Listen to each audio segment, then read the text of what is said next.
যিমান কষ্ট কৰিলেও আপোনাৰ ঘৰখনৰ উন্নতি একেবাৰে নোহোৱা হৈছে নি?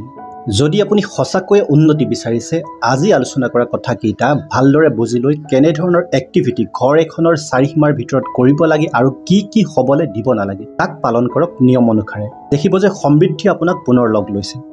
প্ৰথম কথাটো হৈছে আপোনাৰ ঘৰখনত হোৱা আলাপ আলোচনা কথা বতৰাবোৰত যদি পৰনিন্দাই ঠাই লৈছে, ধ্বংসাত্মকভাৱে আনৰ বিষয়ে চৰ্চা কৰিছে, বাৰে বাৰে আনৰ কথা ক্ৰিটিচাইজ কৰিছে, কথাই কথাই আনক দোষাৰোপ কৰিছে, আপোনাৰ ঘৰখনৰ পতন অনিবাৰ্য।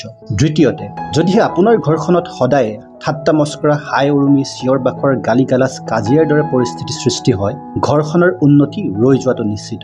তৃতীয়তে, যদি আপোনাৰ ঘৰখনৰ কোনোবা এজন ব্যক্তিয়ে ঈৰ্ষামূলকভাৱে বা শত্ৰুতাপূৰ্ণভাৱে আন কাৰোবাৰ অপকাৰৰ উদ্দেশ্যে কিবা হিংসাত্মক কাৰ্যত লিপ্ত হৈছে, তেনেহ'লে আপোনাৰ ঘৰখন ধ্বংস হ'বই।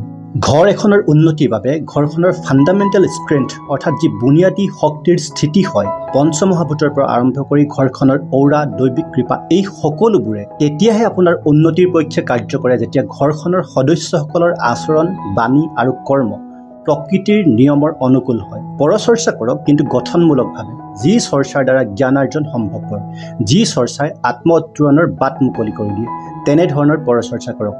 ভাল মানুহৰ জীৱনী অধ্যয়ন কৰি সেই বিষয়ে চৰ্চা কৰাটোৱে উন্নতি আৰু সমৃদ্ধিৰ ভেটি নিৰ্মাণ কৰে। মৰম, সন্মান আৰু শ্ৰদ্ধা অক্ষুণ্ণ থকাকৈ ঘৰখনত কথা বতৰাবোৰ পাতক, তেতিয়া শান্তি সুস্থিৰ হৈ পৰিব আপোনাৰ ঘৰখনত। শান্তিয়ে বাস লোৱাৰ লগে লগে ঘৰখনৰ অ'ৰা পজিটিভ হ'ব, ঘৰখনৰ সদস্যসকলৰ মতি সৎ হ'ব। মনত ৰাখিব যে মতি সৎ হ'লেহে গতি উন্নত হয়। যেতিয়া মতি সৎ হয়, তেতিয়া কুকৰ্ম বা অভ্যাসৰ পৰিৱৰ্তে মানুহে ঈশ্বৰৰূপী ভগৱানৰ সাধনাৰ সুযোগ্যতা লাভ কৰে আৰু তেতিয়াৰে পৰা ঘৰখনৰ উন্নতি আকাশ চুবলৈ ধৰে। দুটামান ভাল অভ্যাসৰ দ্বাৰা ঘৰখনত শান্তি স্থাপন কৰিব পাৰিলে আপোনাৰ ৰৈ যোৱা উন্নতিয়ে পুনৰ গতি ল'ব।